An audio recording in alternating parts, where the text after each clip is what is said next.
Let's do a swap from liquid to granular on the Agras T40. So it's very simple. There are 3 things you have to do. Unplug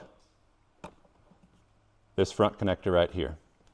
Squeeze that and it'll unplug. There are 2 of these lines, 1 on each side. Spin that connection loose, pull it out of the hose, and then plug it back up in there. Do the same thing on the opposite side. Last step is just pull it out.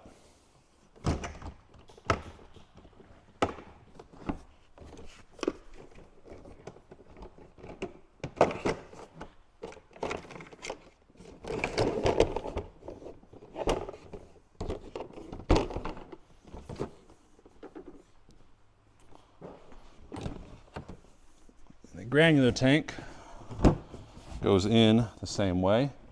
Make sure this side is located on the front.